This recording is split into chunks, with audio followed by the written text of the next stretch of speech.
ब्राह्मणों को यदि कोई गलत गाली देगा ये हमारे बर्दाश्त बार की बात है, तो चाहे वो राजकुमार भाटी हो या चाहे कोई हो, चाहे पार्टी का प्रवक्ता हो। हाँ, सही मायने में हम 2 चुनाव हारे, 12 और 22।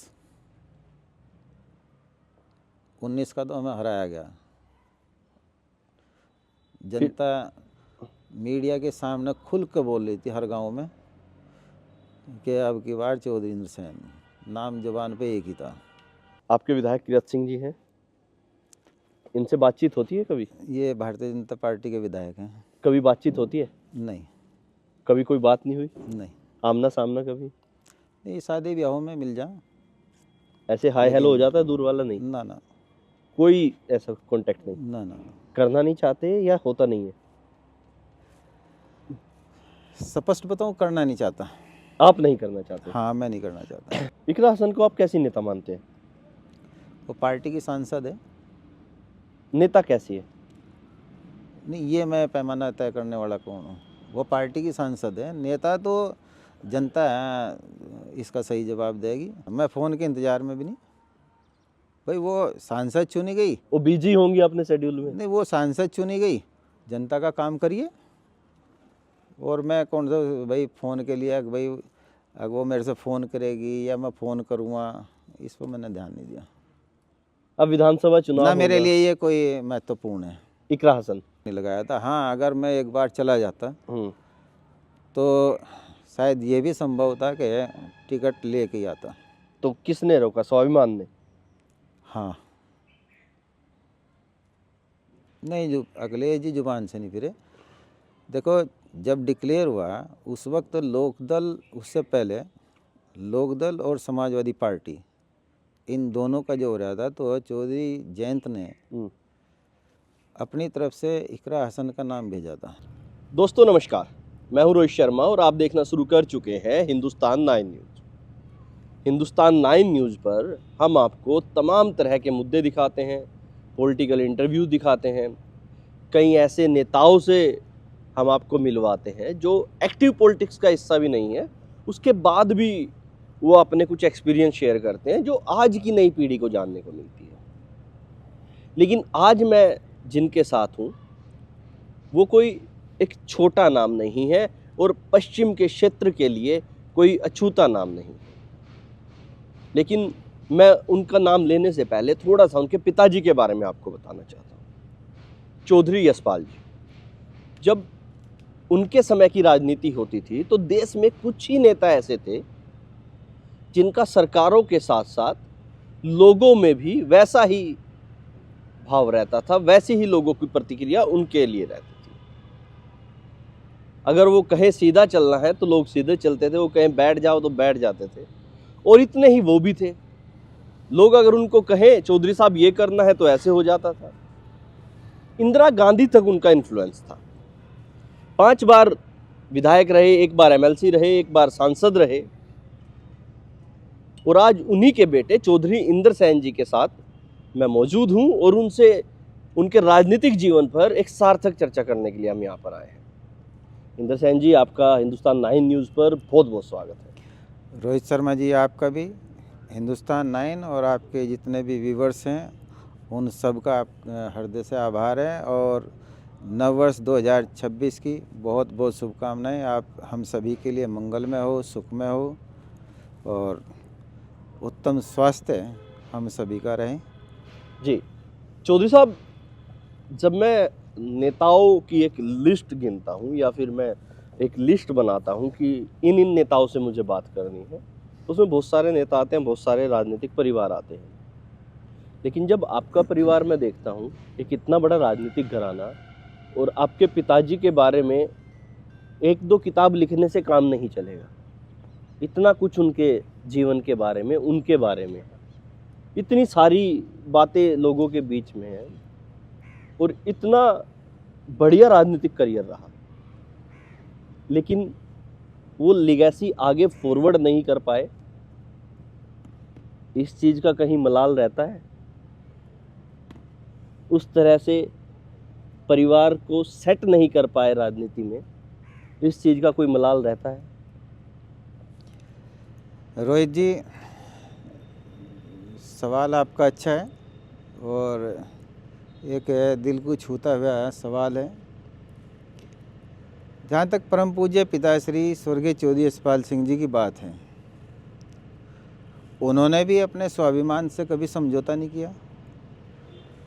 हमेशा उसूलों की, सिद्धांतों की और ईमानदारी सच्चाई के साथ राजनीति की है। इसके मुकाबले उन्होंने पद को नहीं कुछ भी समझा। कई मौके ऐसे आए जहाँ एक तरफ पद था, एक तरफ स्वाभिमान था, तो स्वाभिमान उन्होंने चुना। वो अपना स्वाभिमान किसको मानते थे? जनता को। उनके हित उनके लिए सर्वोपरि थे। जहाँ तक परिवार की बात है कि जो लीगेसी आप बात कर रहे हैं कि आगे नहीं कर पाए, जब हम राजनीति में आए ये दौर एक अलग तरीके का दौर शुरू हो चुका था। देखो, जब परिवार में कॉन्फ्लिक्ट हो जाता है तो स्वाभाविक सी बात है, उस वक्त उसी चुनाव में पिताजी लड़ते तो अलग बात थी, लेकिन मजबूरी बस मुझे आना पड़ा। मेरे राजनीति में कोई इच्छा नहीं थी 2007 में, मजबूरी बस आना पड़ा। हमें तो यही था कि चुनाव लड़ेंगे, डॉक्टर साहब लड़ेंगे चुनाव, लेकिन ऐन वक्त पर क्या परिस्थितियाँ बदली। भाई रुद्रसेन राजनीति में थे, मैं तो था भी नहीं राजनीति में, लेकिन मुझे चुनाव लड़ाया गया मेरी इच्छा के विपरीत। लेकिन ये हाथ में नहीं होता किसी के, वक्त किसी के हाथ में नहीं होता। तो उस वक्त उन परिस्थितियों में चुनाव जो लड़े थे वो सिर्फ तीसरे चौथे की लड़ाई थी। जब लोगों ने जो और राजनीतिक दल जो भी थे लीडर, उन्होंने दूसरे राउंड उनके चल रहे थे कॉन्स्टिट्यूंसी में, तब हमने, जब मेरा जो है वो पर्चा दाखिल होने के बाद राउंड शुरू हुआ था, मुझे सिर्फ 8 या 9 दिन का ही वक्त मिला था। लेकिन जब डॉक्टर साहब को चुनाव लड़ाया गया, क्या वो सही समय नहीं था कि अपने बेटे को चुनाव लड़ाते? पूज्य पिताजी ने, जो हमारे संयुक्त परिवार, जितने भी हम चाचा ताऊ के लड़के, सबको उन्होंने समान रूप से समझा। कभी ये नहीं सोचा कि ये मेरा लड़का है, ये नहीं है। तो हमेशा जो है उन्होंने उस चीज़ पर ध्यान दिया। लेकिन आप जानते हैं कि राजनीति है, इसमें कब क्या हो जाए कुछ पता नहीं लगता।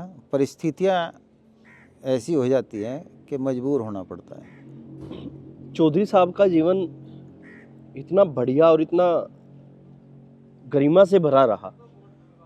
अगर मैं सहारनपुर एरिया, कैराना एरिया और कहीं भी जाके किसी को कहूँ कि उनके जीवन में उनसे कोई गलती हुई है, तो हो सकता है सामने वाला आक्रामक हो जाए।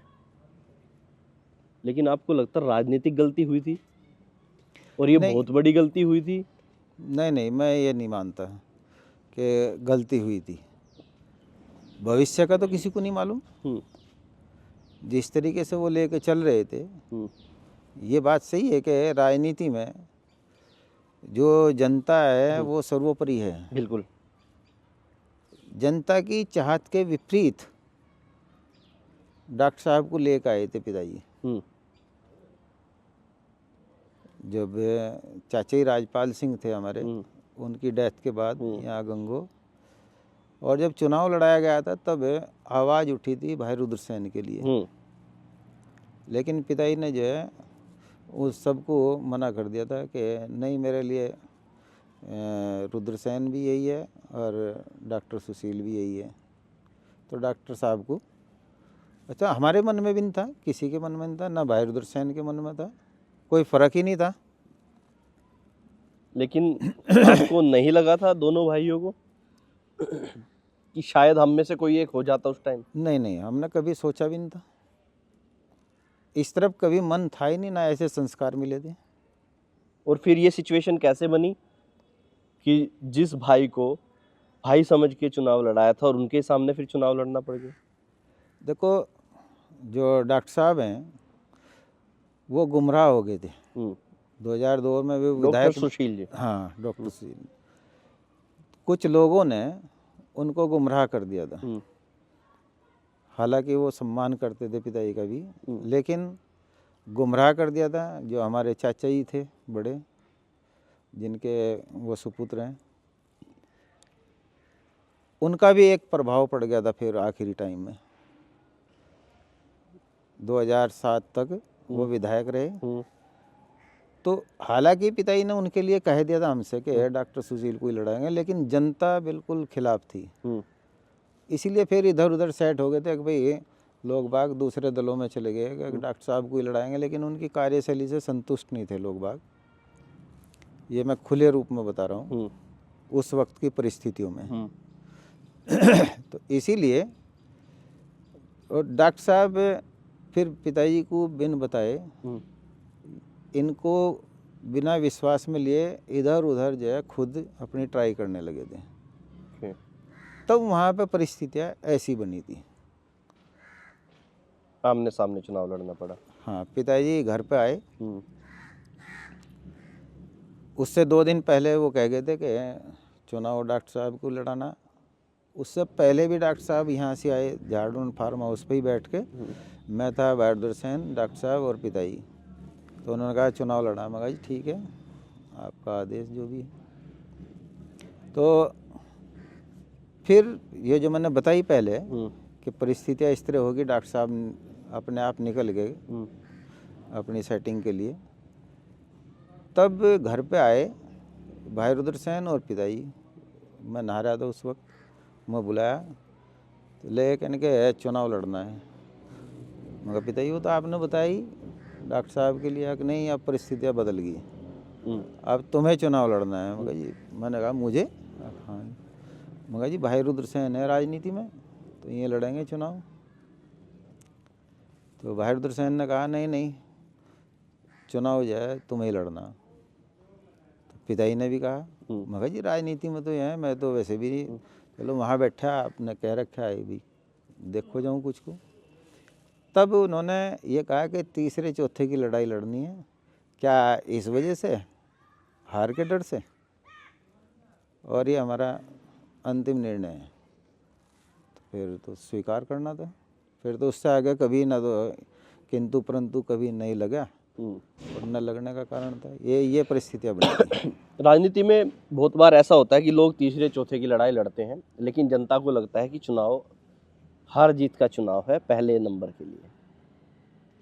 लेकिन आपको बुरा नहीं लगा था कि पहला चुनाव है और वो हारने के लिए लड़ रहा हूँ? देखो, हमारे लिए हमारे पिताजी का निर्णय सर्वमान्य था, तो हमें कभी बुरा नहीं लगता। उनका निर्णय जब जो भी रहा हमेशा, वो हम यही सोचते थे कि जनता के हितों के लिए। कैसा अनुभव रहा उस चुनाव का आपका? देखो, अनुभव उस चुनाव का तो अनुभव जो है मैं क्या बताऊँ आपको रोहित जी कि कैसा रहा। वो तो बस एकदम हम चुनाव में धकेल दिए गए। तो फिर जनता के बीच में गए, लेकिन तब तक बहुत वो हो गए थे। और फिर हमसे कहा भी जब हम गए, लेकिन के काश ये निर्णय पहले ले लेते,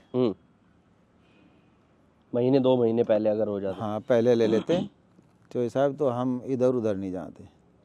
तो जिन लोगों ने प्रोग्राम कर लिए थे, हमारे अपने लोग थे, तो स्वाभाविक सी बात है फिर उस टाइम वापसी आना मुश्किल था।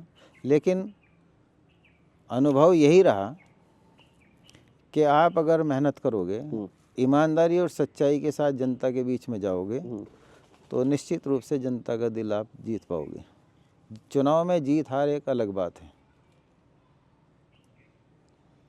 लेकिन आपको 29,000 समथिंग वोट मिले थे, 421 शायद। हाँ, लगभग 30,000 के लगभग। हाँ, बस यही राउंड फिगर है। डॉक्टर सुशील जी को 7,997 समथिंग कुछ वोट मिले। हाँ, दोनों के मिलाकर भी बराबर नहीं पहुंच रहा था दूसरे नंबर के। नहीं, मैंने बताया कि नहीं पहुंच पाए थे। अब जैसे ये यहाँ पे राहुल गांधी जी की रैली हुई थी डॉक्टर साहब के पक्ष में, तो जो लोग, जो ये मसूद परिवार है, इन्होंने बसें भरवा भरवा अपने आप ही उनकी रैली में भिजवा दी थी। तो जनता भ्रमित हो गई थी कि दोनों भाई भाई आपस में आके तो लड़ लुड़ा के बैठ जाएंगे और चुनाव कहीं ये ना जीत जाए दूसरे। उसके बाद तीसरे को कोई चले गए। महिपाल सिंह माजरा उस टाइम चुनाव जीतते थे। 70-71 हज़ार के करीब उनको वोट मिले थे। ये तो मुझे मालूम नहीं सही तो। लेकिन हाँ कुछ चुनाव वो मिले थे, शायद इतने ही मिले उस होंगे। चुनाव में समझ आ गया था कि अब आगे का रास्ता कैसे होगा, हाँ कितना खुद बनाना है। बिल्कुल एकदम से, क्योंकि उससे पहले तो हम टच में ही नहीं थे ना। सारे काम डॉक्टर साहब और करे थे। डॉक्टर साहब से सबसे छोटे सब बड़े भाई हैं एक, वो करे थे। नकुड़ क्षेत्र को वो देखे थे, सहारनपुर में वे थे। तो हम तो राजनीति में थे ही नहीं। फिर उसके बाद 2012 का चुनाव हुआ। हाँ, फिर आपको ना लड़ाने की बजाय रुद्रसेन जी को लड़ाया गया। मैं क्योंकि 2007 में जब गुजर आंदोलन हुआ था जून में, तो उसके बाद जो राजस्थान में हुआ था, फिर यहाँ भी प्रदर्शन हुआ था, तो उस वक्त मेरी कमर में ये डिस्क जो है वो स्लिप हो गई थी लंबर साइड की, और उस टाइम दिक्कत हुई बहुत। और फिर मेरे सर्वाइकल हो गया, तो बहुत ज़्यादा दिक्कतें हुई 5 साल तक। 5 साल में लगभग 3 साल तो मैं बेड पे ही रहा। इतनी ज़्यादा हालत हो गई थी, ऐसे लगने लगा शायद ज़िंदगी दिखे ऐसी ही कटेगी। तो ईश्वर की कृपा रही और सभी का प्रार्थना रही, दुआएं हुई कि 2012 में मैं काफ़ी कुछ ठीक हो गया था। तो मैंने खुद मना कर दिया था चुनाव के लिए पिताजी से, मगर जी मेरे नाम पे विचार भी ना करना। यहाँ मीटिंग हुई थी जब कांग्रेस में शामिल हुए थे होने के लिए, यहाँ भी मैंने कह दिया था कि एक तो कम से कम यहाँ से चाय पानी पिलवाने को, हुक्का पानी करने को दूर है। मैं बड़ी मुश्किल में तो ठीक हुआ, कंट्रोल तो दवाई खाई, तो मैंने मना कर दिया था। वो चुनाव भी हार गए। वो चुनाव हार रुद्रसेन गए जी थे को उस टाइम। लगभग 61,000 वोट मिले। हाँ, उस टाइम सारा परिवार एकजुट था। 2012 में डॉक्टर साहब भी साथ थे और सब भी साथ ही थे, लेकिन उसके बावजूद चुनाव हार गए थे 4,000 वोटों मात्र से। हाँ लगभग। क्या कमी रही? इतना सब कुछ था, इतने लोग जुड़े हुए थे। सभी कह रहे थे कि चुनाव जीत रहे, लेकिन क्या कह दें, मेरी इच्छा नहीं थी। डॉक्टर साहब हर को उस चुनाव में साथ लगाने के लिए आपके चैनल में मैं खुल के ही बोल रहा कि एकमात्र मैं ही था जिसने विरोध किया था कि अक नहीं, साथ नहीं आने चाहिए। साथ लगाने से हम चुनाव हार जाएंगे। जो उनकी एंटी इनकम्बेंसी थी वो आपको नुकसान करके गई। नुकसान करेगी, ये बिल्कुल सही कहा आपने। लेकिन वहाँ पर और भी कैंडिडेट चुनाव लड़े थे। शगुफ्ता जी चुनाव लड़ी थी, 41,000 समथिंग वोट मिले। नाहिद हसन इंडिपेंडेंट चुनाव लड़े, उनको भी लगभग 30 से 33,000 31,000 समथिंग वोट मिले थे। क्या ये सब भी फैक्टर था? नहीं, ये कोई फैक्टर नहीं था। केवल एक फैक्टर आपको लगता था, वो डॉक्टर साहब को साथ लगाना था। एंटी इनकम्बेंसी, और दूसरे ये कि पिताजी का राउंड न लगाना। आए वो, लेकिन डॉक्टर साहब ने ये कह दिया कि अक नहीं ताऊ जी, आप दूसरी जगह अपना वो करते रहो, चुनाव तो बढ़िया जीत रहे जी। भ्रमित कर दिया। बस अब तो यही सोचा जा सके। लेकिन इतना सब कुछ राजनीतिक जीवन में उनके घटित था, शायद उनको उस दौर में ये समझना चाहिए था कि ये आखिरी समय है और इस समय तो कम से कम मैं अपने बच्चे को सेट कर दूं। भ्रमित नहीं होते तो? नहीं, देखो जब यहाँ पे बैठे और देख रहे सारे चुनाव को, और फिर विश्वास भी किया जा, तो इसलिए अब भ्रमित क्या किया, भ्रमित खुद हो गए। उस चुनाव से आपने क्या सीखा? यही सीखा कि जनता की नब्ज़ की अगर पहचान नहीं करोगे आप, तो आप जनता को सही दिशा में लेकर नहीं चल सकते। अगर आपने पकड़ कर ली जनता क्या चाह रही है, उसको पहचाना, फिर आप उसके अनुसार जनता के बीच में जाओगे, और जो चीज़ होने वाली है उसके ऊपर फोकस जो है उसी के हिसाब से करोगे और उसको संतुष्ट करोगे कि नहीं, ये फैक्टर जो है तुम्हारे सामने नहीं आएगा, तो उन परिस्थितियों में भी जनता जो है फिर साथ चलने को तैयार हो जाए। लेकिन हम समझ नहीं पाए तो जनता को कैसे समझा पाते। उसके बाद फिर एक बाई इलेक्शन हुआ था कैराना में 2014 में। अच्छा, ये कैराना विधानसभा का? का वहाँ भी दावेदारी की थी आपने, टिकट मांगा था? नहीं नहीं नहीं, कभी नहीं की हमने। कुछ लोग कहते हैं कि मैं शायद तो सुन भी रहा आपसे ही रहा, आज पहली दफ़ा सुन रहा। ये ऐसा किसने कुछ नहीं था। ये किसने बताया? कहीं चर्चा दावेदारी। कर रहा था तो ऐसे बात आई सामने कि ऐसा था शायद। ना ना, कोई मतलब ही नहीं बैठता था। हमने यहाँ के अलावा कहीं दावेदारी नहीं की। ये मीरापुर से आई हमारे पास, हम्म, उसमें भी हमने जवाब दे दिया था। केवल गंगो ही चाहते थे आप? यहीं से ही है, शुरू से यहीं से था। नकुड़ विधानसभा थी हमारी, हम्म, तो फिर ये गंगो बन गई। हम्म, इसमें बहुत बड़ा हिस्सा हम्म। नकुड़ में चला गया। तो यहाँ के अलावा हमने कभी सोचा ही नहीं। 2014 में ये तो पहली दफ़ा मैं यही सुन के हैरान हूँ, ये क्या कहाँ से चर्चा आएगी। ऐसा नहीं था। ना ना, चलिए, मुझे भी क्लैरिटी हो गई और जिसके ध्यान में नहीं था, उसको भी हो गई होगी। फिर 17 का चुनाव आया। हाँ 17 का आया। उस चुनाव में आप लड़े। हाँ मैं लड़ा था चुनाव में। वो चुनाव की क्या स्थिति थी? चुनाव गठबंधन था कांग्रेस के साथ, टिकट हमारा फाइनल हो गया।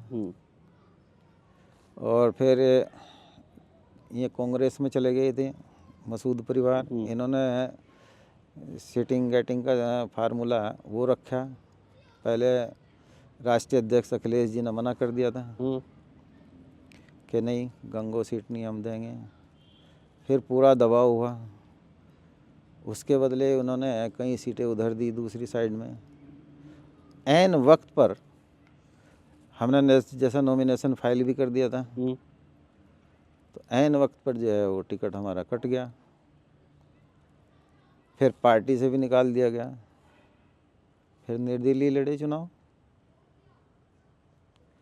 तो उसमें हम लगभग 48,000 के करीब वोट मिला। उसमें भी हमें 8 या 9 दिन का ही टाइम मिला था, क्योंकि पहले तो हम उसमें दौड़ भाग में लगे रहे कि भाई हमारा हो जाए, वापस बहाल हो जाए, लेकिन नहीं हो पाया। जब इंडिपेंडेंट लड़ने का सोचा, घर में बात की होगी सबसे पहले तो? हाँ की थी। क्या चर्चा हुई थी उस टाइम? घर में भाई रुद्रसेन की इच्छा नहीं थी, चुनाव नहीं लड़ना चाहते। हाँ, भाई रुद्रसेन की इच्छा नहीं थी। आपने जिद की? मैंने क्यों? अगर हम उस वक्त चुनाव नहीं लड़ते तो मैंने यही सोचा था कि राजनीतिक रूप से हमारे लिए बहुत गलत होगा, क्योंकि साथियों का निर्णय जो है ऐसी परिस्थितियों में उनका निर्णय बहुत महत्वपूर्ण हो। तो उन सभी की सलाह हुई, उस सलाह के बल पे फिर ये मैंने निर्णय लिया था। इस निर्णय में भाई रुद्रसेन की सहमति नहीं थी, उनको तो फिर ज़बरदस्ती सहमत किया गया। जबरदस्ती अपने साथ उतार लिया अखाड़े में। चलिए, हाँ, बस। मैं तो उतर गया हूँ, अब आप भी आइए मेरे साथ। हालांकि उनको कह दिया था कि ये जिम्मेदारी मेरी है, आपके ऊपर जिम्मेदारी नहीं होगी कि भाई मैं निर्दलीय लड़ रहा हूँ। क्या लगा था इंडिपेंडेंट चुनाव लड़ेंगे जीत जाएंगे, नहीं, या वहां भी वही था नहीं कि नहीं, किसी को हराने देखो के लिए उस वक्त चुनाव? नहीं, हराने के लिए नहीं था, हराने के लिए नहीं था। ये एक रणनीतिक कदम था, हमारा रणनीतिक निर्णय था, और उसमें हम सफल रहे। एक चुनाव जब लड़ते हैं तो वो बहुत सारी चीजों के साथ लड़ा जाता है, बहुत सारे लोगों का विश्वास, उसके बाद बहुत सारा पैसा भी खर्च होता है, समय खर्च होता है, और जो हार या जीत के बाद का समय होता है, जीतने के बाद 5 साल निकल जाते हैं, लेकिन हार के बाद जो हर रोज की टीस होती है, वो सब ध्यान में रख के लड़ा था देखो या बस ठीक है भाई लड़ना है बात नहीं करना नहीं, देखो राजनीति में अगर आप चल रहे हैं तो ये जो टीस वगैरह है इनकी कोई जगह नहीं होती। जिनके यहाँ जगह होती है तो फिर वो राजनीति में सफल नहीं हो पाएंगे। देखो जीत हार एक अलग बात है रोहित जी, और राजनीतिक सफलता एक अलग बात है।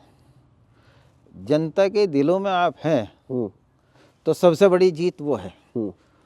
वोटों की गणना में आप हार रहे वो अलग मैटर है।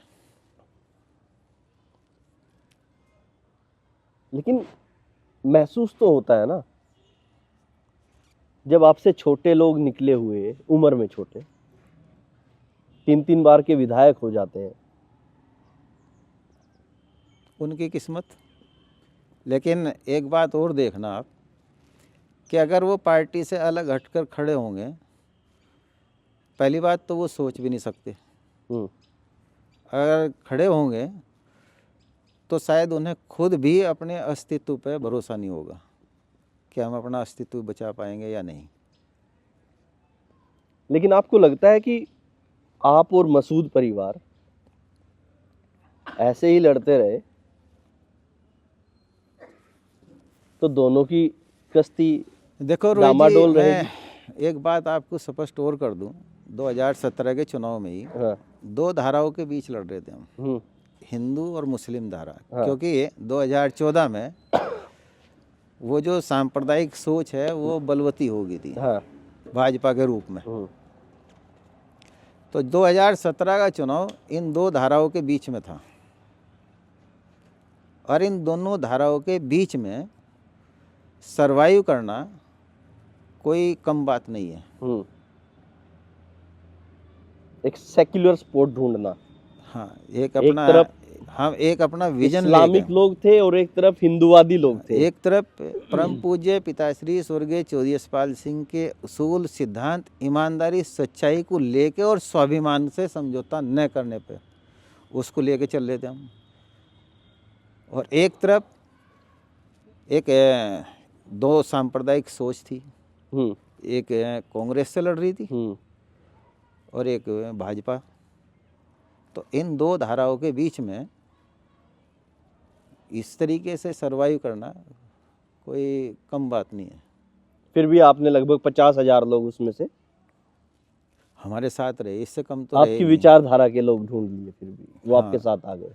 हाँ, जो हमारे साथ, देखो इसमें कोई संदेह नहीं है कि ये सब कुछ जो भी है परम पूज्य पिताश्री स्वर्गीय चौधरी यशपाल सिंह जी की ही देन है।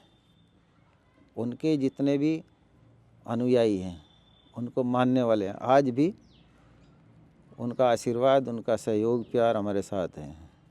और ये भी स्पष्ट रूप से हम हमेशा कहते हैं कि किसी नेता के पास ऐसे मजबूत समर्पित साथी नहीं है जो हमारे साथ हैं। हमारे पास कार्यकर्ता नहीं, हमारे पास साथी हैं। इन लोगों के पास कार्यकर्ता होंगे, अब तो खैर ये बोलने लगे हमारी बातों को ध्यान में रख के, लेकिन हमारे साथ साथी हैं हमारे, और हर विधानसभा में है, केवल यही नहीं है, पूरे ज़िले के अंदर। 2013 का जो दंगा हुआ मुजफ्फरनगर में, समाजवादी पार्टी की सरकार थी और वो दंगे की चोट ऐसी थी आज तक भर नहीं पाई है। विपक्ष में बैठ गए हैं सब के सब लोग जो सत्ता में होते थे।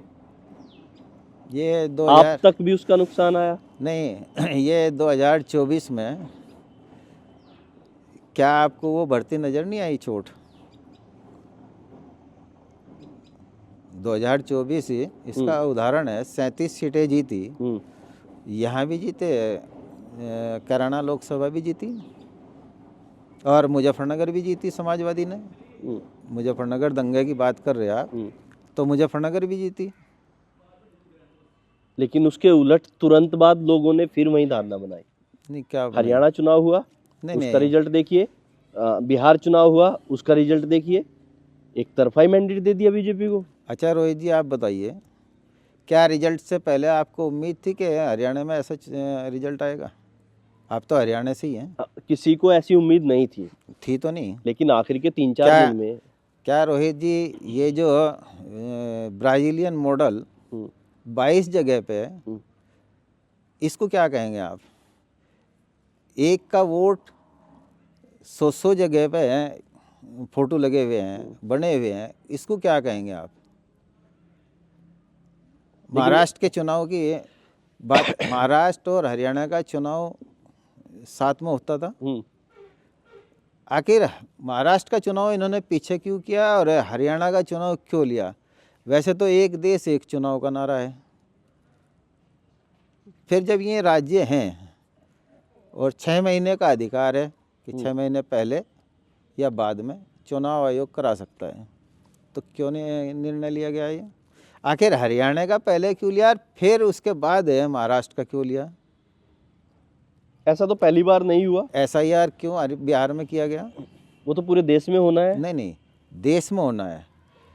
जब SIR अब हो रहा है वृहद स्तर पर, तो उस वक्त बिहार में क्यों लागू किया गया? चुनाव से पहले अगर मृत वोटर हैं या जो फिर नहीं, वो तो हमेशा होते हैं। जब वोट बनते हैं, वो जो मृत व्यक्ति हैं, मतदाता हैं, उनके भी नाम निकालने की बात है। और जो वोट बनने वाले हैं 18 वर्ष जिनकी आयु या 18 वर्ष होने वाली है जनवरी में चुनाव से पहले, तो उनके वोट बनने हैं। लेकिन उसमें बिहार में SIR क्यों, और उधर चुनाव डिक्लेयर, उधर SIR जो है लागू की गई? आखिर क्यों? सवालिया निशान तो लगेगा। बिल्कुल, और सवाल खड़ा हो जाता है। सवाल खड़ा हो जाता है। और महाराष्ट्र में भी निकल के आ रहे जो वोट बढ़ाए जा रहे हैं, ऐन वक्त पे कितने बढ़ाएगा? आपके हरियाणा में देख लीजिएगा। मैं इस पे भी आखिर हरियाणा में इस पे भी मैं आऊँगा, लेकिन हालांकि मैं अपने यहीं की बात करना चाह रहा, लेकिन चलो आपने जिक्र कर दिया। हमारा पड़ोसी राज्य है, हमारी विधानसभा से लगता हुआ भी है, जिले से लगता हुआ है। तो जो इधर से आ रहे थे किसी भी जाति बिरादरी के, वो सब एक तरफा कांग्रेस की बात कर रहे थे। रिजल्ट के बाद सब हैरान थे। जब जनता हैरान है, आम वोटर हैरान है, तो उन परिस्थितियों में रोहित जी आप क्या कहेंगे? लेकिन इसका एक सवाल उधर से भी खड़ा होता है।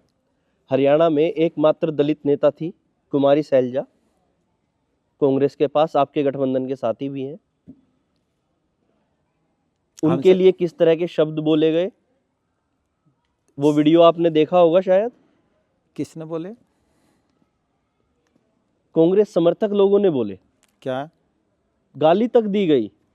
वो वीडियो शायद आपने देखा नहीं, मैं आपको दिखाऊंगा इस इंटरव्यू के आप बाद। बीजेपी को कम आंकते हैं? नहीं, मैं बीजेपी को कम नहीं आंक रहा हूं। बीजेपी के लोग कांग्रेस के बन के, बीजेपी के लोग उन्हीं लोगों में से एक हिंदू पक्ष बन जाए, एक मुस्लिम पक्ष बन जाए, और वो गालियां देते हैं सोशल मीडिया पे भी, फिर वायरल कर दें। उस वक्त तक, जब तक वो क्लियर हो, तब तक तो सब काम भी निमट ले।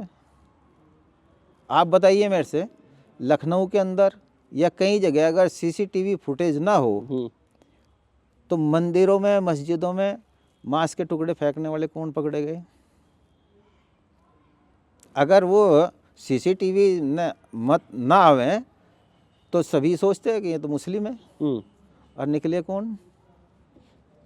तो इनको कम मत समझिएगा। ये ब्राजीलियन मॉडल के जब ये बन रही है वहाँ पे, बताओ जिसने कभी हिंदुस्तान देखा नहीं, उसके वोट बनने फोटो अपना आजकल तो उठाओ और बना दो। आप बिहार की बात कर रहे हैं, राज्यसभा सांसद हैं राकेश सिन्हा, दिल्ली प्रदेश के जितने पदाधिकारी हैं, क्या वोट डालने नहीं गए थे वो? और फरवरी में यहाँ दिल्ली में वोट डाला। क्या कहेंगे आप इसको? हाँ, सामने आए, लोगों ने उनको बोला भी, बात भी हुई। वो SIR कहाँ है? लेकिन पवन खेड़ा के भी 2 वोट मिले। कांग्रेस पार्टी के इतने बड़े नेता है पवन खेड़ा, उनके भी 2 विधानसभा के अंदर वोट है। आप सत्ता पक्ष के कर्मचारी हो, सत्ता पक्ष ने आपको, आप उसकी मनपसंद हो, तो आप पवन खेड़ा के 3 बनवा दो। तो कांग्रेस मतलब सत्ता पक्ष की नहीं पसंद है क्या? मैं ये कह रहा हूँ कि बीजेपी इस चीज़ में तो माहिर है कि सवाल न उठे कि इनके भी एक दो बनवा दो। वोट अगर पवन खेड़ा के 3 वोट हैं, 3 तो बता रहे आप, 2 वोट हैं, उन्होंने डाला कितने? अब वो जाने, मुझे नहीं पता उन्होंने कितने। ये भी तो पता लगे ना। अगर उन्होंने दोनों जगह डाला, अगर 2 वोट हैं तब तो है भी। अगर उन्होंने एक ही वोट का इस्तेमाल किया तो फिर बताइए आप क्या कहेंगे? चलिए, ये बहुत लंबा चला जाएगा अगर इस पे बहस करते रहेंगे। मैं अब 2013 पे वापस आना चाहता हूँ। क्या लगता है वो समाजवादी पार्टी का सबसे बड़ा फेलियर था वो दंगा होना? हाँ, दंगे का नुकसान हुआ निश्चित रूप फेलियर से। था समाजवादी पार्टी का? नहीं, समाजवादी पार्टी का फेलियर नहीं था, लेकिन जिस तरीके से न्यूज़ चैनल वगैरह और जो भी ये थे, इन्होंने वो इसको जो है कैप्चर किया बीजेपी ने, और जिस तरह वीडियो डाली गई, उस वीडियो का बहुत ज़्यादा असर पड़ा, जो वो काटते हुए हैं, और एक कवाल कांड का वो दे दिया। लेकिन वो बाद में वीडियो निकली बाहर की, उससे बहुत ज़्यादा असर पड़ा इसका। सरकारों में आप लोग थे, स्टेट भी सेंटर भी, उसके बावजूद भी बीजेपी खेल गई आप लोगों के साथ। देखो, अखिलेश यादव जी ये चाहेंगे कि मेरे राज्य में ऐसा हो या मेरी सरकार में ऐसा हो। निचले स्तर पर अगर किसी की कोई गलती रही तो उस 2013 से निश्चित रूप से समाजवादी पार्टी ने सबक लिया। आजम खान, अमीर आलम, कादिर राणा, लोगों के मन में एक ऐसा बवंडर कहिए, सच कहिए, झूठ कहिए, जो भी था, ऐसा लगा था कि सरकार यही चला रहे हैं, कम से कम इस एरिया के लिए। लोग कहते थे कि एक रिक्शा वाला डायरेक्ट आजम खान से बात कर पाता था। देखो, जो सरकार में है ये तो पहले भी रहे आजम खान तो, लेकिन ज़्यादा एक्सेस देना नहीं, आजम खान तो पहले भी रहे। अमीर आलम इसके बाद में कौन सी पार्टी में थे? गठबंधन था। कौन सी पार्टी में थे? अमीर आलम तो पार्टी बदलते रहे, उनके बेटे नवाजिस आलम विधायक थे बुढ़ाना से। वो कौन सी पार्टी से थे? नवाजिस आलम, हाँ, लेकिन बुढ़ाना से वो और विधायक। फिर अमीर आलम लोकदल में ही रहे। लोकदल में, उसके बाद लोकदल में रहे। ये अभी तो आके गए वो दूसरी पार्टी अब में। आजाद समाज पार्टी में चले गए। अब आज़ाद में, नहीं तो लोकदल में थे। तो अब इनके बारे में क्या कह सकता हूँ मैं? जो कुछ कहना था मैंने कह दिया। तो सीधा कहिए ना कि नुकसान किया है इन्होंने पार्टी का आपकी। नहीं, देखो एक बात सुनो, गलत अगर ये करेंगे तो नुकसान तो पार्टी का ही होगा। तो गलत किया इन लोगों ने? नहीं, इसमें मैं कैसे कह सकता हूँ गलत किया नहीं, आप या तो नहीं समझते किया? हैं ना, और लोग आपसे मैं जुड़े तो- क्यों हैं? देखो, इसलिए तो जुड़े हैं कि आप नहीं, सीधी नहीं। बात कहेंगे। नहीं, सीधी बात में अब 2013 का दंगा 2024 में जनता ने उसको बता दिया। हाँ भाई, दंगे की भरपाई जो बीजेपी ने जिस तरीके से उछाला था इसको, स्वाभाविक सी बात है दंगा होना बहुत गलत है, और किसी भी सरकार के लिए, किसी भी पार्टी के लिए वो सबसे बड़ा एक चुनौती होती है, और उसके सामने प्रश्न चिन्ह लगता है। तो खामियाजा भुगता, सही तरीके से जनता में नहीं बता पाए। लास्ट टाइम में जो समाजवादी पार्टी में एक बात चल रही थी, बहुत सारे फैक्टर्स थे। अब इसमें इतना बड़ा तो नेता नहीं मैं हूँ आग भाई मैं सब पे नज़र रख सकूँ। उसके बाद 17 का चुनाव हुआ, वो आपने डिस्कस किया। इस बीच में कभी बीजेपी से बात हुई? 17 में बात हुई 17 में आया, ऑफर आया। चुनाव लड़वाना चाहती थी बीजेपी आपको? बिल्कुल, हाँ, घर पे ही। और किसने बात की थी आपसे? टिकट ये नहीं मैं कहना चाहूँगा, इसमें नहीं मैं खोलना चाहूँगा, लेकिन ये हकीकत बात है। ये इसमें गंगो विधानसभा बीजेपी 2017 आपको लड़वाना चाहती थी। हाँ, आपने डिनाई किया? हाँ, मना कर दिया था मैंने। क्यों? वो जो हमारी सोच है, वो सोच उससे मेल नहीं खाती बीजेपी से? बीजेपी से। उस वक्त हमने यही सोचकर उसको डिनाई कर दिया था। आपकी तो सोच सबसे ज़्यादा मेल खाती है जितना मैं आपको जानता हूँ। नहीं, इसमें कोई दो राय नहीं है कि मैं कट्टर और सच्चा हिंदू हूँ। गाय आप पालते हैं, बताया नहीं लोगों मैंने का आज ध्यान आप तक रखते हैं। हमारे यहाँ आज तक अंडे का स्वाद कभी नहीं पता। दारू मीट और ये तो बहुत दूर की बात है। गायें आपने गाय मैं देखी? देखता हूँ हाँ, आपके यहाँ देसी गाय है जो एकदम सारी देसी गायें हैं। टीका आप लगाते हैं, हाँ ये तो है। दोपहर में लोगों को खाना खिलवाते हैं। वो सब ये सब तो वही सोच तो है, ये सनातन संस्कृति वाली सोच। खाना हम खिलवाते हैं लेकिन वो खाते हैं अपना ही है खाना। चलिए, भगवान ने आपको इस लायक बनाया ना कि आप हाँ ईश्वर ने इस कि लायक आपके बनाया। घर अगर और 4 बोरी है तो उसमें से 3 आप खिलवा पा रहे हैं। ईश्वर से यही प्रार्थना है कि तो फिर परमात्मा कहाँ सोच इसको नहीं हमें- मैच खा रही? नहीं, जो उनकी राजनीतिक सोच है, जो नफरती सोच है, जो हमारे देश के अंदर जिस तरीके के में भाषण और झूठ परोसते हैं, वो आपको पसंद नहीं आता। वो नहीं मेल खाता। समाजवादी पार्टी का आता है? हाँ उसमें तो है ही। आप देखो- देख रहे हैं किस तरह की राजनीति होती है इधर से भी। नहीं देखो, असलियत में मनु तो स्मृति को आपके प्रवक्ता गाली देते हैं। नहीं कौन दे गाली? राजकुमार भाटी हर रोज कहते हैं। नहीं वो तो भगवान राम के बारे में कहते हैं, अगर मैं राम होता तो मैं ये करता। वो उनका व्यक्तिगत होगा बयान, पार्टी का तो है नहीं। राष्ट्रीय प्रवक्ता है आपकी पार्टी के। नहीं भाई, वो तो उनकी जो ब्राह्मणवाद को गाली देते हैं। ब्राह्मणवाद का क्या मतलब है गाली देने का? तो देते हैं, आप सुनिए। हम तो ब्राह्मणों को मानते हैं, उनका सम्मान करते हैं और आपकी पार्टी इज्जत के करते हैं। और मैं बहुत सारे ऐसे समर्थक दिखाऊंगा आपको, वो किसी की वीडियो फोटो डालेंगे, कोई ब्राह्मण होगा, देखो और लिखेंगे ब्राह्मणों पोंगा को, पंडित। देखो ब्राह्मणों को यदि कोई गलत गाली देगा, ये हमारे बर्दाश्त बाहर की बात है। चाहे वो राजकुमार भाटी हो या चाहे कोई हो, चाहे पार्टी का प्रवक्ता हो या कोई भी नेता हो। मनु स्मृति को आप सनातन धर्म का ग्रंथ मानते हैं? हाँ बिल्कुल है। गीता को मानते हैं? गीता को मानते हैं। रामायण को मानते हैं? भाई भगवान राम को मानते हैं। भगवान राम विष्णु के अवतार रहे। क्या आप में और मुझ में कोई ऐसी हिम्मत होगी भगवान राम में हम गलतियां निकालने बैठ जाए? फिर भगवान ही कौन कहेगा उन्हें? और वो कहते हैं कि राम, अगर मैं राम होता तो मैं ये करता। उसका सवाल का जवाब तो वही देंगे, मैंने तो बता दिया। लेकिन क्या कि अभी भाई ये पार्टी की लाइन नहीं है। और जिस बिरादरी से राजकुमार भाटी आते हैं, उस बिरादरी के तो ऐसे महान सम्राट रहे जिन्होंने इतने बड़े बड़े शिवालय बनवा दिए, शिव शंकर भगवान के इतने बड़े बड़े मंदिर बनवा दिए। देखो राजकुमार भाटी पार्टी के प्रवक्ता हैं और पार्टी उनको जो पार्टी की लाइन है उसी पे बोल सकते हैं। कहीं उन्होंने अपने व्यक्तिगत विचार रखे हों। देखो व्यक्तिगत रूप से कौन किसको मान रहा है कौन किसको नहीं, उसमें दखल नहीं दे सकते, वो उनकी अपनी मान्यता है। लेकिन जहाँ तक हमारी बात है अपनी, मैंने आपको स्पष्ट बताया। तो कभी सामने बैठेंगे राजकुमार भाटी के, पूछेंगे उनसे कि भैया आप ये सब क्या कह रहे हैं?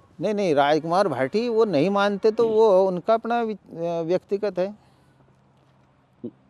जो हम मान रहे हम तो उस पर चल रहे हैं। और मैं डंके की चोट पर कह रहा कि हम वैदिक धर्म को मानने वाले लोग हैं, गाय को मानने वेदों वाले को, लोग, गाय को मानने वाले लोग हैं, सनातन संस्कृति को मानने वाले लोग। बिल्कुल हैं। हमारे जो वेद हैं, 4 वेद हैं, ऋग्वेद है, यजुर्वेद है, सामवेद है, अथर्ववेद है। भाई मान लिया ऋग्वेद है, ज्ञानकांड है इसमें, और ये जो हमारे 4 ऋषि हुए, ये अग्नि ऋषि है उनके द्वारा है। यजुर्वेद है, वो वायु ऋषि हुए हमारे, उनके द्वारा है। लेकिन तभी तो मैं कह रहा हूँ, जो सामवेद है वो हमारे आदित्य हुए जो ऋषि, और जो अथर्ववेद है वो अंगिरा ऋषि, उनके द्वारा रचना हुई इनकी। ये विज्ञान कांड है अथर्ववेद, ये कर्म कांड है सामवेद। तभी तो मैं चीजें कह रहा हूँ, आपकी तो पूरी सोच वहाँ मैच खा जाती है, इधर अलग तरह की है।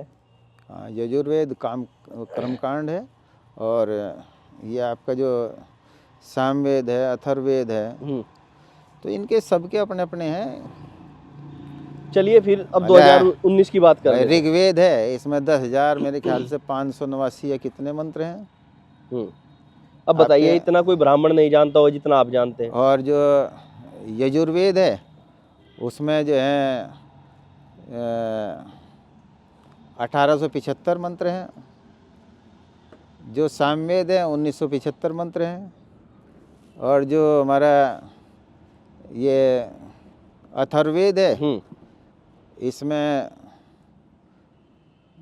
10,777 मंत्र हैं शायद। चलिए अब 19 के चुनाव पे मैं बात करना चाहता हूँ।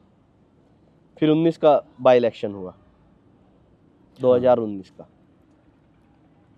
17 में हमने पार्टी से निकाल दिए थे। 6 महीने बाद ही, क्योंकि प्रचंड बहुमत से भाजपा की सरकार आ गई थी। तीतरों में परम पूज्य पिताजी स्वर्गीय चौधरी यशपाल सिंह जी की जयंती पर 10 अक्टूबर को अखिलेश यादव की एक विशाल रैली की थी। सभी ने सवाल उठाया कि इतना सब कुछ होने के बाद भी, क्योंकि वो हमारी पसंद है, मोह भंग नहीं हो रहा था वहाँ से। उनके विचार हमें पसंद है, उनकी सोच हमें पसंद है। ये तो होता रहता है, राजनीति में उनको आना भी समझ में आया। दिल से उन्होंने नहीं हमारा टिकट काटा था, परिस्थितियों ने टिकट काटा था। उन पे परिस्थितियों ने कटवाया था।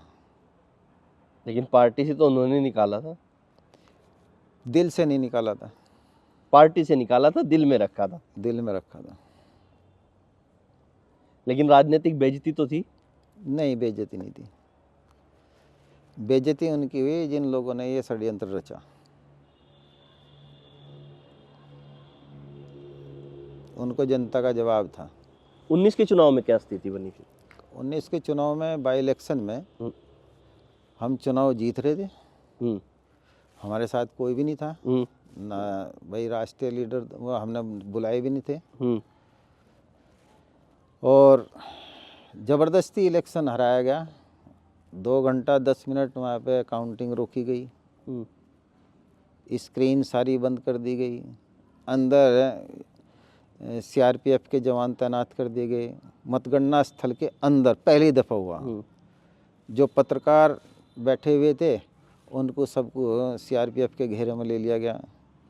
और फिर कैबिनेट मिनिस्टर, मेयर, विधायक अंदर, फिर डीएम जो है वो मतगणना बंद करने के बाद डीएम उनके साथ मीटिंग करते रहे। और फिर वहाँ पे पूरा घालमेल किया गया। वो स्पष्ट रूप से था जैसे अब ये बाई इलेक्शनों में चल रहा है। क्योंकि यहाँ पे मुख्यमंत्री जी 2-3 बार आ चुके थे और अपने नाक का प्रश्न उन्होंने बना लिया था। लेकिन हमने ज़बरदस्ती, और फिर हमें उन्होंने नंबर 3 पर रखा कि जिससे हम इसकी पुनर्मतगणना की मांग ना कर सकें।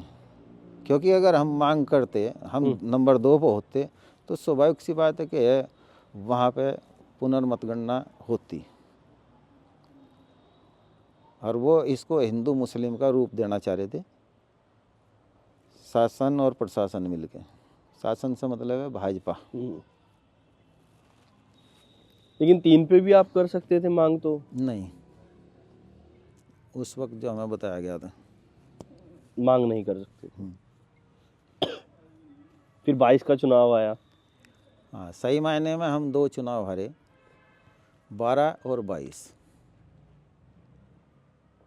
19 का तो हमें हराया गया। जनता मीडिया के सामने खुल के बोल रही थी हर गांव में कि अब की बार चौधरी इंद्र सेन, नाम जुबान पे एक ही था। कीरत सिंह नए नवेले आए थे उस टाइम। हाँ, वो तो नया ही था।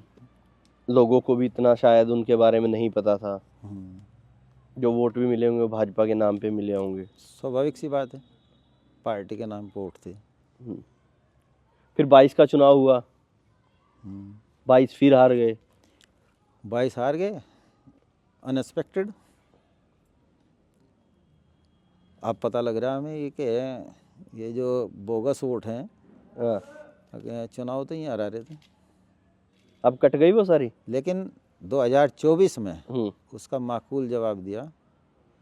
यहाँ से 15,000 से जिताया और नकुड़ से 33,000 से लगभग। उस पर भी बात करेंगे, लेकिन 22 पे थोड़ा और बात करना चाहता हूँ। बताओ। 22 का चुनाव मैं भी कवर कर रहा था। और लोगों के बीच में जाता था, बात करता था। लोग कहते थे कि हाँ भाई वोट भी मिलेगा, अच्छा नंबर मिलेगा। लेकिन जब रिजल्ट्स देखे तो आप भी हैरान और हम भी हैरान और पब्लिक भी हैरान, सबके सब हैरान थे। तो इसका जवाब आपने दे दिया। कमी कहाँ रही आपकी तपस्या में जनता के प्रति? नहीं, कमी तो कहीं नहीं रही। कमी कैसे कर दें? कमी तो तब कहा जा कि भाई हम पद पर रहे हो और हमने किसी का गलत किया हो, लेकिन बिना पद पर रहते हुए भी जनता के दिलों को जीता और 93,000 वोट पाए, ये कोई कम नहीं था। लेकिन नोमान मसूद ने भी 55,000 वोट पाए। हाँ, उसको 55,000 मिले, 54,000 समथिंग। अधिकतर मुस्लिम, उसमें भी हाँ उसके वही रहे, अधिकतर जो भी थे। मुस्लिम वोट नहीं मिला आपको? नहीं, मुस्लिम कौन कहे, मुस्लिम तो बहुमत में मुझे वोट मिला। और ये जो 55,000 गया ये कौन थे? इसमें मुस्लिम भी थे जो उनके साथ रहे, और जो ये बीएसपी का वोट था।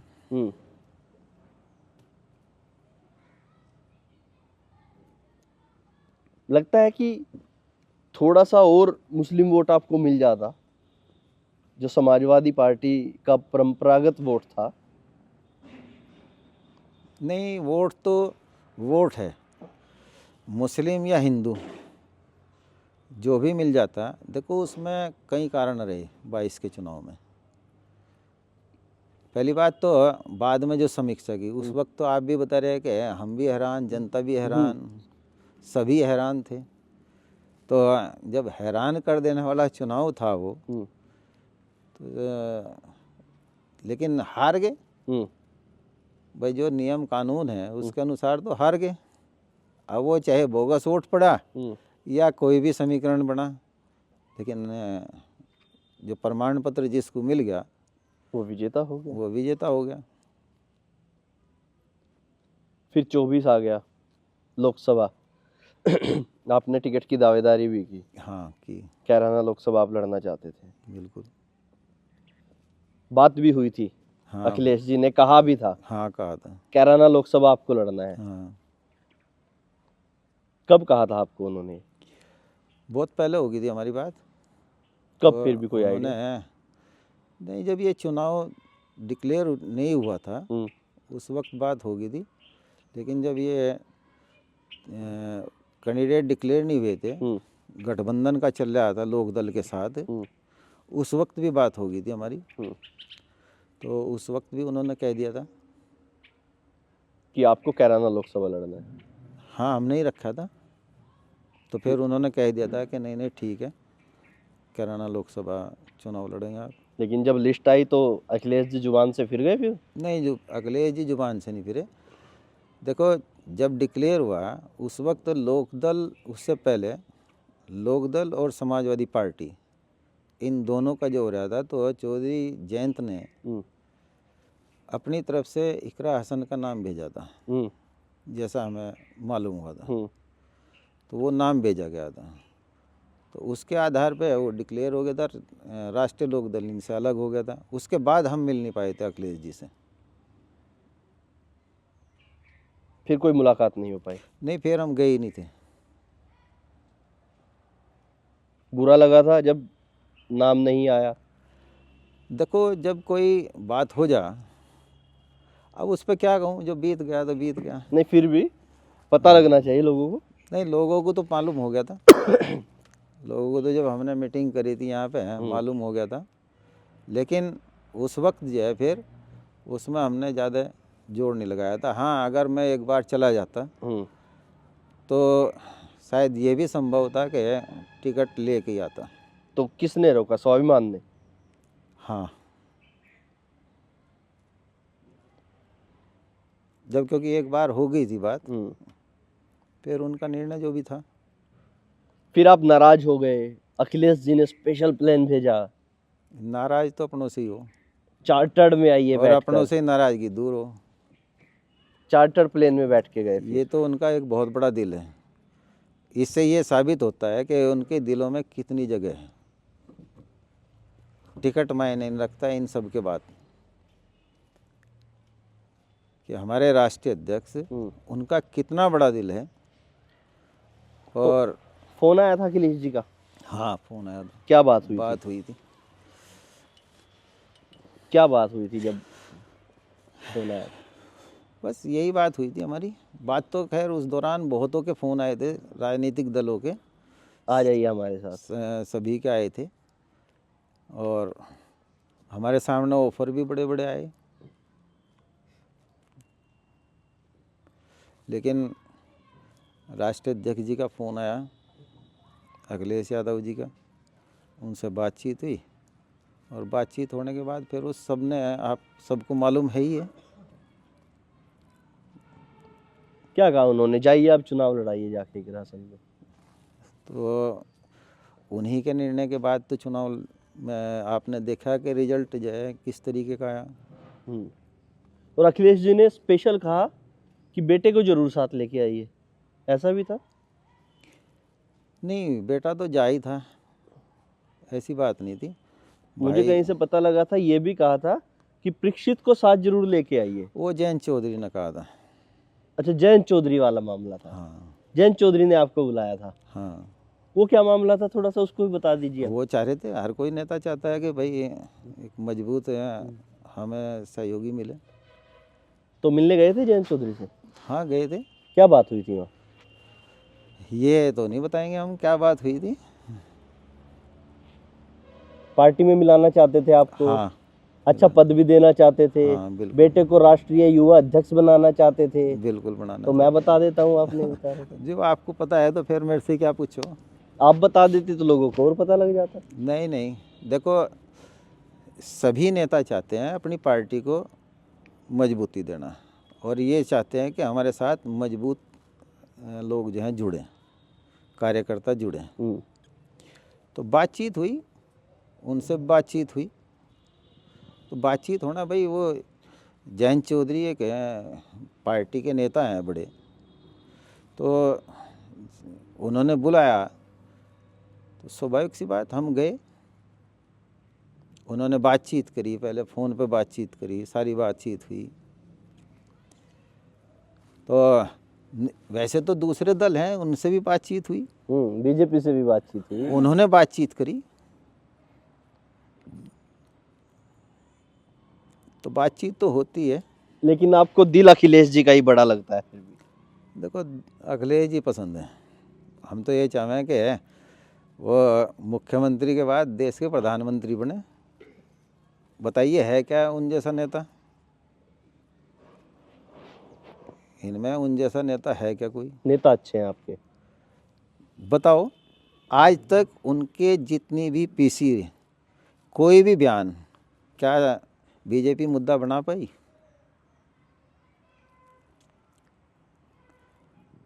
उत्तर प्रदेश में जब वो विपक्ष के नेता थे तब देख लो, ये इनको हिला कर रख दिया था।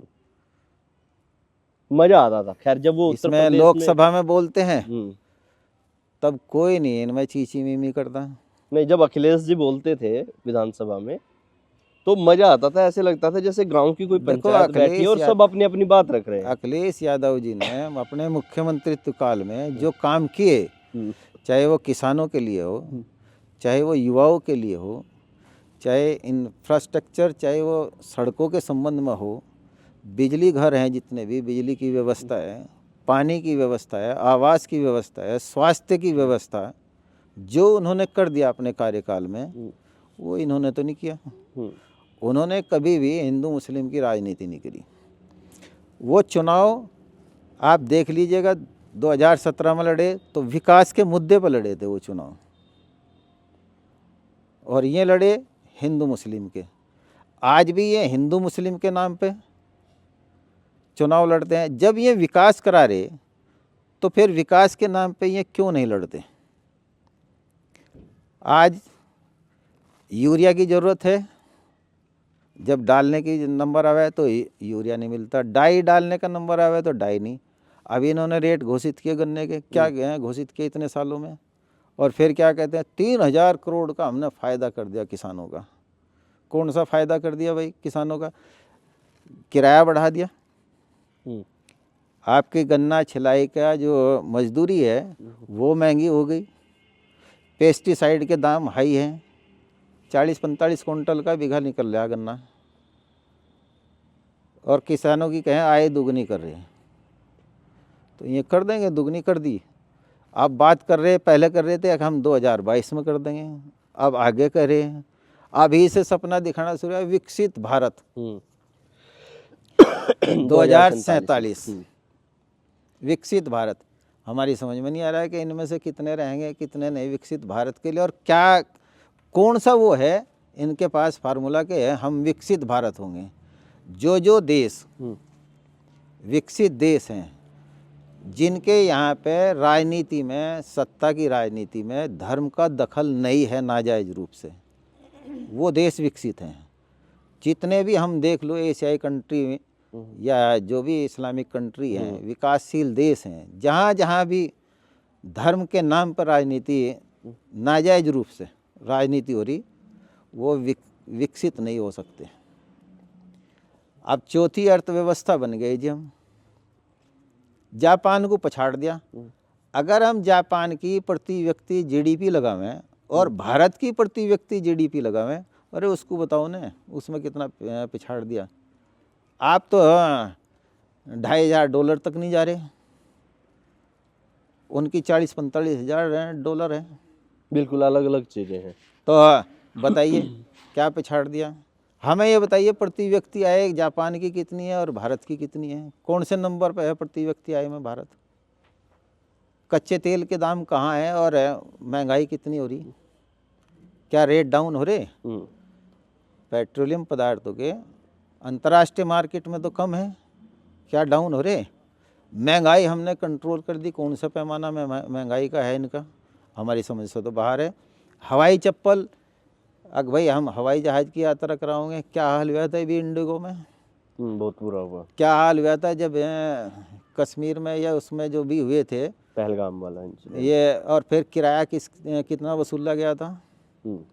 आपदा को अवसर बनाया, ये प्रधानमंत्री जी का नारा था।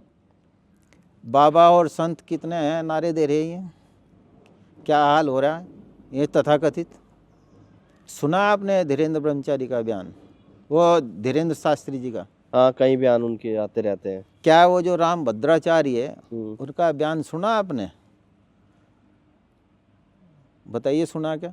मैं अभी सुनवा दूंगा, अभी सुनवा दूंगा कि किस तरीके से ये महिलाओं का सम्मान करें।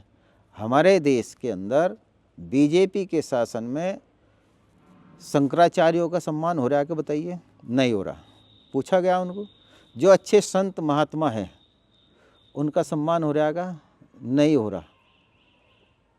ये भगवा वस्त्र धारण करके आवे, भाई आसाराम बापू की भी जेल मिल जा, वो बेल मिल जा। आप ये राम रहीम है उनको देख लीजिएगा, जनता तो सवाल करेगी निर्दोष है या नहीं है, ये तो अदालत का काम है। बिल्कुल। चलिए मेरे एक सवाल और अभी सेंगर का देख लीजिएगा। हाँ, ये बहुत बड़ा इंसिडेंट है, हालांकि सुप्रीम कोर्ट खुद आई चुकी है। 2 मिनिस्टर उनकी अगवानी के लिए तैयार, सत्ता उसके साथ, और फिर इस तरीके के लग रहा है वो पीड़िता है किस तरीके से घसीटा गया उनको। 3 ही तो थी।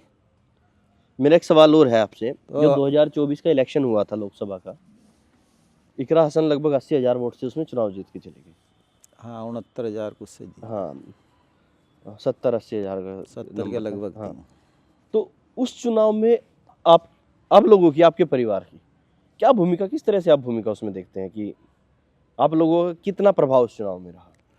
देखिए यहाँ पे आप गंगो विधानसभा देख लीजिएगा, नकुड़ विधानसभा देख लीजिएगा, जो हमारे लगता हुआ है, जैसे ये हमारे खेत भी हैं ज़्यादातर शामली ज़िले में, थाना भवन में, और कैराना का हिस्सा पड़ा ही है। जितने भी फूसगढ़, छोया और ये मंडेट भी हमेशा हमारे से टच रहा। जितने भी गाँव हैं, दथेड़ा गढ़ी वगैरह जो भी हैं, तो जाफरपुर है, कच्ची गढ़ी है, तो और उधर भी जितने हमारे रिश्तेदार हैं और हमारे जो मिलने वाले हैं, उन सभी से हमने अपील की और सार्थक परिणाम सामने आया। इकरा हसन को आप कैसी नेता मानते हैं? वो पार्टी की सांसद है। नेता कैसी है? नहीं, ये मैं पैमाना तय करने वाला कौन हूँ। वो पार्टी की सांसद है, नेता तो जनता है इसका सही जवाब देगी। वो एक पार्टी की सांसद है। आपको भी तो लगता होगा कि हाँ ये चीज़ें अच्छी की हैं और अब तक अच्छा किया है या बुरा किया है, आने वाले समय में पता नहीं क्या होगा। किसने?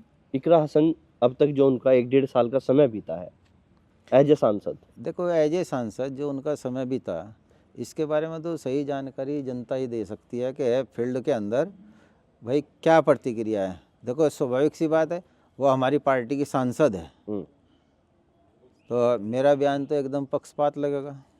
नहीं फिर भी आपके मन में कुछ तो आता होगा। हमारे मन में क्या आता है? कुछ नहीं आता। कुछ नहीं आता कि अच्छा बुरा कुछ नहीं। नहीं नहीं, हमारा कोई इस बारे में जो है, जनता के बीच में हम रहें, अपनी बात करें, और जो एक सांसद का कार्य होता है उसके बारे में तो जनता ही सही जवाब दे सकती है। आप अभी बोलना नहीं चाहते, नहीं, मैं तो बोल रहा हूँ। लेकिन जो लोग सुनना चाहते हैं वो आप नहीं बोलना चाहते। नहीं नहीं, सुनो मेरी बात सुनो, मैं स्पष्ट रूप से बता रहा हूँ कि देखो इकरा हसन भाई लोगों के काम क्या कर रही है, क्या नहीं कर रही है, ठीक है नहीं। अब जब रिजल्ट आउट हुआ उसके बाद से तो ना तो मेरी मुलाकात हुई, ना कोई भाई हमने उनसे काम कहा, कोई फोन पे बात नहीं हुई, ना फोन पे मेरी बात रिजल्ट आउट हुई, होने के बाद ना मेरी कोई फोन ना पे बात आपने हुई। इधर से बधाई संदेश कोई, ना उधर से कोई नहीं थैंक यू। नहीं भाई, उधर से धन्यवाद या कुछ भी। आई थी, एक बार आई थी इधर से, वो चलती हुई आ रही थी दौरे से, जो मुझे मालूम हुआ था। तो यहाँ भाई थे, भाई से मिलके अपना एक रूटीन का जो उनका दौरा था इस सड़क पे, तो इस सड़क पे ही हमारा ये भी पड़ता है, तो होके चली गई थी तो यहाँ होके, यहाँ भाई थे, वो मिल के चली गई। कोई वैसे कोई फोन नहीं आया कभी? नहीं नहीं, कोई फोन नहीं आया। तो अब आगे जो चुनाव होगा विधानसभा का, और ना मैं फ़ोन के इंतज़ार में। अच्छा ये लाइन का लोग इंतजार कर रहे थे ना। ना मैं फ़ोन के इंतज़ार में भी नहीं। भाई वो सांसद चुनी गई, वो बिजी होंगी अपने शेड्यूल में। नहीं वो सांसद चुनी गई, जनता का काम करिए। और मैं कौन सा भाई फ़ोन के लिए भाई अगर वो मेरे से फ़ोन करेगी या मैं फ़ोन करूँगा, इस पर मैंने ध्यान नहीं दिया। अब विधानसभा चुनाव ना मेरे होगा। लिए ये कोई महत्वपूर्ण है। इकरा हसन, ये जो फ़ोन वोन है, अच्छा या उनका कोई, फोन आना आपके ये मेरे नहीं? लिए महत्वपूर्ण नहीं है। मेरे लिए महत्वपूर्ण है हमारे राष्ट्रीय अध्यक्ष और जनता। ये लाइन है ना, अब आने वाले विधानसभा चुनाव में फिर प्रॉब्लम खड़ी करेंगे आपके लिए, कैसी? क्योंकि प्रॉब्लम? उनका भी गंगो विधानसभा में इतना तो इन्फ्लुएंस हो ही रहा है। देखो हम तो भविष्य में भी, नाहिद हसन भी जब इंडिपेंडेंट लड़े 30,000 मैंने से क्या ज्यादा कहा, वोट। हमारे लिए पार्टी महत्वपूर्ण है। पार्टी के लिए हमने काम किया और पार्टी के लिए ही काम करेंगे। जब कल आप अगर विधानसभा हमारा कट्टर दुश्मन भी आया हाँ। और राष्ट्रीय अध्यक्ष जी ने कहा कि काम करिए इसके लिए, तो हम उसके लिए काम करेंगे। तो ये कट्टर दोस्त वाली स्थिति में है, कट्टर दुश्मन वाली में है? मैंने एक बात कही। नहीं मैं वैसे पूछना चाहता हूँ, मैं भी एक बात ही पूछना चाहता हूँ। जो नहीं, ये नहीं, इकरा हसन नाहिद हसन का जो पॉलिटिकल फैमिली है, ये वो कट्टर दोस्त वाली स्थिति में है या केवल दोस्त वाली स्थिति में है या वो कट्टर दुश्मन वाली स्थिति में है? नहीं, उनसे हमारी क्या दुश्मनी और दोस्ती? वो लोकसभा का लड़ रहे हैं, नहीं दोस्ती विधानसभा का वहाँ लड़ रही है वो कैराने में, तो उससे क्या है, हम गंगों में लड़ रहे हैं, तो उनसे दोस्ती है? वो गंगों में नहीं है, लड़ रहे हैं। हम नकुड़ देख रहे हैं, वो नकुड़ में भी नहीं है कि भाई वो नकुड़ की उसमें है, वो अपना देख रहे हैं भाई, अपनी लोकसभा देख रहे, और नाहिद हसन अपनी विधानसभा देक रहे हैं। और क्या? नहीं वही मैं पूछ रहा हूँ, जैसे आपने कहा उनसे हमारी क्या दुश्मनी? दोस्त और दुश्मनी की सवाल कहाँ से आ गया? भाई वो पार्टी के हैं, पार्टी के हैं, पार्टी के में साथ चल रहे, हमने पार्टी का वो किया है लोकसभा के, उसमें वो माने या ना माने वो उनका अपना। हाँ ये बात है, वो आपने मेहनत की उनके लिए, वो माने नहीं, वो माने या ना माने, लेकिन जनता मान रही है, जनता मान, राष्ट्रीय अध्यक्ष जी मान रहे हैं, वो उनका अपना विवेक है कि वो माने या ना माने। चलिए लेकिन मेरे सामने कोई ऐसी नहीं आया कि भाई उन्होंने माना नहीं या नहीं माना। मैं कुछ नाम लूंगा कुछ नेताओं के, और आप एक शब्द में उनके बारे में क्या सोचते हैं वो बता सकते हैं। योगी आदित्यनाथ। योगी आदित्यनाथ एक गोरक्ष पीठ के पीठाधीश्वर ज़्यादा अच्छे हैं। अखिलेश यादव। अखिलेश यादव इस देश के प्रधानमंत्री बनने लायक नेता हैं, और मुख्यमंत्री तो 2027 में बनेगी। मायावती जी? उनकी सोच, उनका विजन अखिलेश यादव जी का सिर्फ और सिर्फ विकास है। मायावती जी? मायावती जी बीते ज़माने की। नरेंद्र मोदी? नरेंद्र मोदी जी जुमले बहुत अच्छे हैं, सामने रखते हैं। राजनाथ सिंह? राजनाथ सिंह एक रक्षा मंत्री हैं बस। डिम्पल यादव? डिम्पल यादव महिलाओं में जो महिला सांसद हैं, एक बहुत अच्छी लीडर हैं। इकरा हसन? इकरा हसन पार्टी के एक सांसद हैं। इमरान मसूद? इमरान मसूद कांग्रेस के सांसद हैं। आपकी पसंदीदा फिल्म कौन सी है?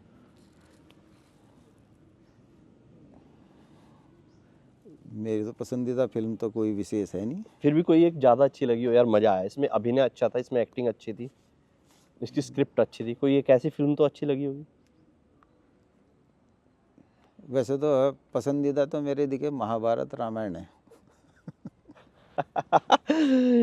और पसंदीदा गाना?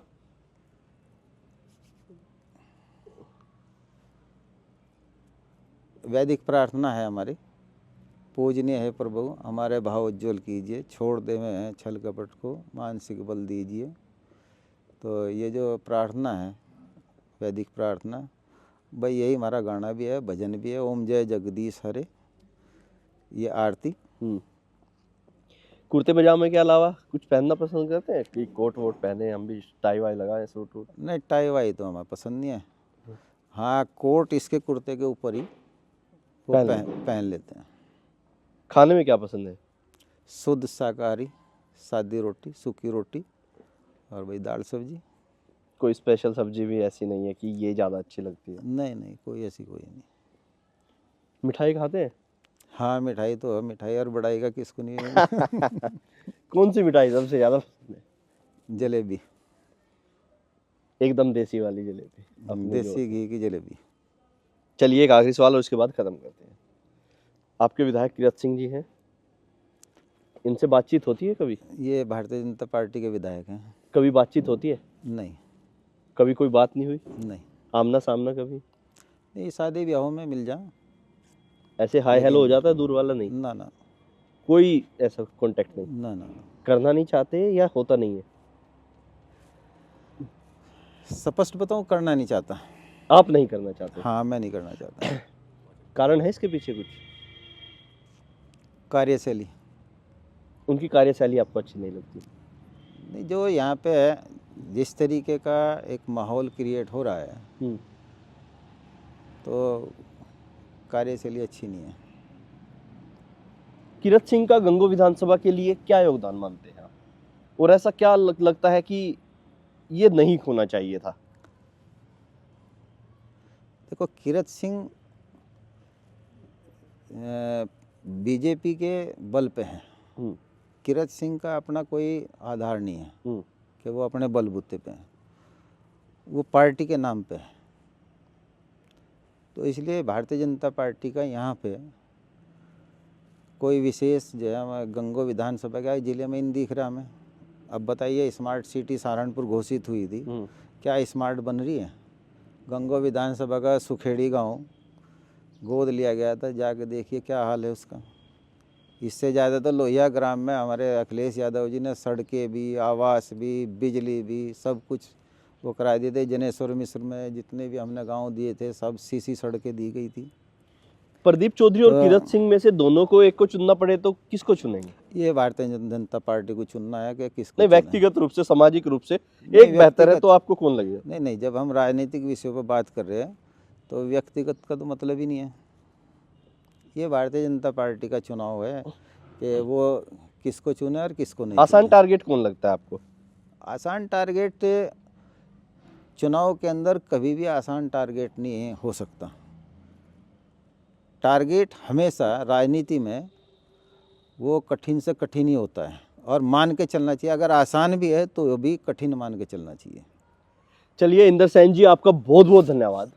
आज कई ऐसी चीज़ों पर बातें हुई और लोगों के सामने खुलकर वो चीज़ें आ गई जो पब्लिक डोमेन में नहीं थी।